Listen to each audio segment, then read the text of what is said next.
Hello everyone. Welcome back to Caitlin's Corner. Today I am sharing my October plan with me. I always joke to people that September is like fake school because it's syllabus time, it's getting back into the swing of things, nothing's really due, and then October hits and all the assignments and tests start flooding in and you start panicking because you realize, oh, the beauty of September is now gone and now we are fully into school mode. So for that reason, I decided to bring back the month at a glance hybrid tracker spread that I think I introduced onto this channel a few months ago. It's the perfect spread because not only is there a lot of room for me to write down due dates, which is important during this time of the year especially, but there's also the trackers integrated into the month at a glance, so I don't have to go to a different page to keep track of those habits, and they're in a place where I'm always reminded of them, which for habits like meditating and exercise and expressing gratitude, those are things that can sometimes slip during busy seasons of life. So if I'm constantly being confronted with them, I feel like there's less of an opportunity for me to get off track with them. Under each day, there are 5 blocks that each represent a different habit, and I use H to represent hydration, M to represent meditation, E to represent exercise, G to express or to represent gratitude, and S to represent studying. There's also a section towards the right of the calendar for you to write down any monthly goals. This is not a complicated spread to put together, but I will admit that it is a bit tedious. There's a lot of lines to draw, so I always like to pop on a soundtrack or a video or even a podcast to keep me company while doing spreads like these because they are a bit of a journey. I personally, while creating this and all these spreads in this video, was listening to Dax Shepard's podcast, The Armchair Expert, and on the episode that I was listening to, he was having his second interview with his wife, Kristen Bell, and it was such a great podcast episode. Dax and Kristen have a very interesting relationship, and it's oh so apparent in this episode, but I really like it because it's not this picture perfect relationship. It's very real and they're very honest, and I think that makes the podcast and them in general just more likable and relatable. I know many of you have been asking for me to share my podcast recommendations, especially on Instagram, because that's where I've been talking a lot about the podcasts I've been listening to lately. So I do want to do a video on that. Hopefully that's a video I can do sometime either in October or November.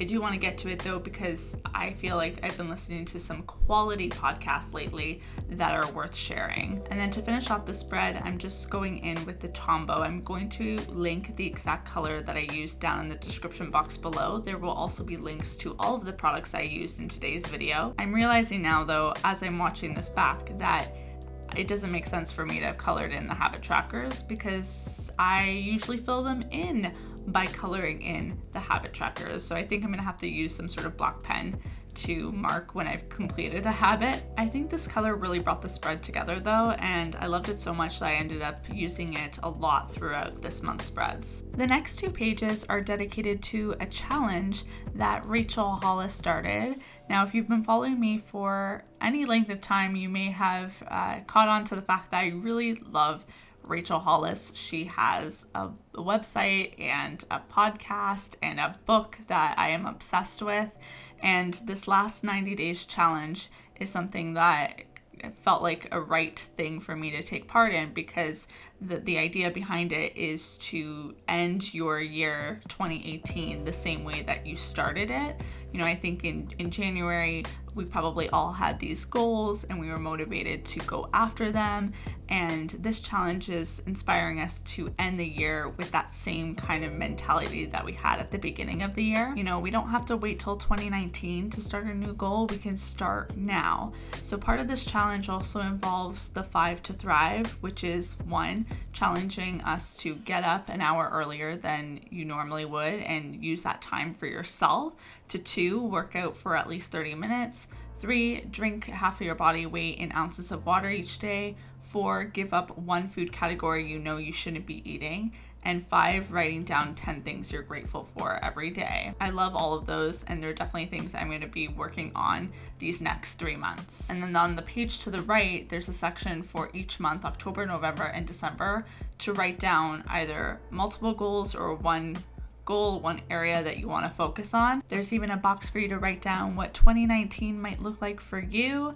If you end up joining this challenge, please let me know in the comment section down below. I'll also include a link for where you can sign up down in that description box. We're heading into a time of the year where there can be a lot of distractions with the holiday season, so I think taking part in something like this is great because it reminds you to put yourself first and your wants first. Now, I know a lot of my viewers out there are American, but here in Canada, Thanksgiving actually occurs in October, and it actually happens within the first few weeks of October, so we have it much earlier than our neighbors down in the States. But because it is just around the corner, gratitude and being thankful are very big themes that I want to have this month. So I'm starting off with this reading tracker. This is kind of more like a reading log because it's focused on one specific book. I want to read Gratitude Diaries by Janice Kaplan this month, and I have a section where the amount of pages that are in the book are written down, and I can give it a rating after I finish reading. But while I'm reading, there's also a spot for me to write down any thoughts and notes that I have that I think are worthy of writing down, and any favorite quotes. Now, obviously, if you want to take down more notes or more quotes, you could make this a 2-page spread, but I feel like 1 page should be enough. We'll see. Moving on to the page to the right, there's a section for me to write down one thing each and every single day during the month of October that I am thankful for.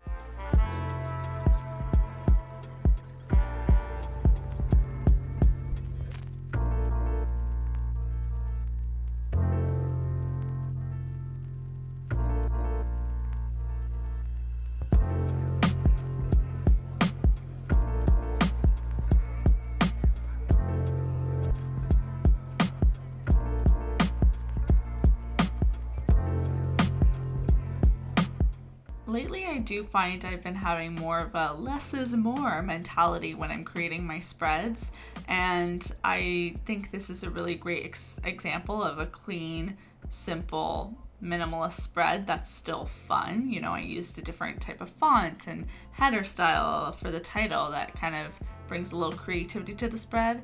And then I also did some mini little fall trees at the bottom using some Tombows and black micron pens. I actually showed me creating these trees on a Planner Monday segment on Instagram stories. Again, if you're not following me on Instagram already, I don't know what you're doing. You should definitely go check me out at Caitlin Marie De Silva and see what fun is happening there. There are many spreads that are only ever shown to those who follow me on Instagram. I actually have a few requests for this plan with me that I didn't get to that I am going to be showing in my hashtag Planner Monday segments, one of which is a daily spread. Not a weekly spread, but a daily spread. But speaking of weekly spreads, here's my new one for October. At this point, I feel like I'm just a broken record in saying that I like the vertical weekly spread layout, but I really do. It's just the one that works the best for me. Monday to Friday are the days that get the most paper real estate because they're the days I'm typically the busiest with classes and schoolwork, and usually I'm also doing YouTube stuff during the week. So each of those days, Monday to Friday, get their own section to write down events and classes at the top block. There's also the middle block there for you to write down, or for me to write down, to-do lists for each particular day. And there's a meal planning section at the bottom for Monday to Friday for writing down breakfast, lunch, and dinner ideas. I feel like it's really important to have these for the work week because those are the days, again, where I'm busy and don't want to really have to think about what I'm going to eat. But Saturday and Sunday are a little bit more chill. They're usually when I'm catching up on stuff. It's when I'm relaxing and just finishing off whatever's left in my fridge, so there's not as much structure for those days. Since there was also a little bit of room left over at the bottom, I also left a little spot for me to write a personal goal for the week. So this can be something small or big. I mean, I consider it to be a goal for the week to even just, wake up at the same time each day of the week. I think that's a great one. And on the right side of the page, there's also a section for you to write down assignments that you have this week and next week, so you can kind of have an idea of what's coming up next. And once again, I'm bringing back the Tombow to pull it all together, add those pops of color that you guys know by now I love so much. That pretty much wraps up today's plan with me. I hope you guys enjoyed it, and if you did, be sure to give it a big thumbs up. Let me know in the comments below, what is one goal that you have for the end of 2018? I mean, I feel like I need to get back into the swing of the exercising, whether that's yoga or going to the gym. I just feel like the last month I have really slipped, and we need to not do more slipping. Hit that subscribe button and the notification bell if you haven't already, so you never miss a video here on Caitlin's Corner. And I will see you all very soon with a new video. Until then, bye guys!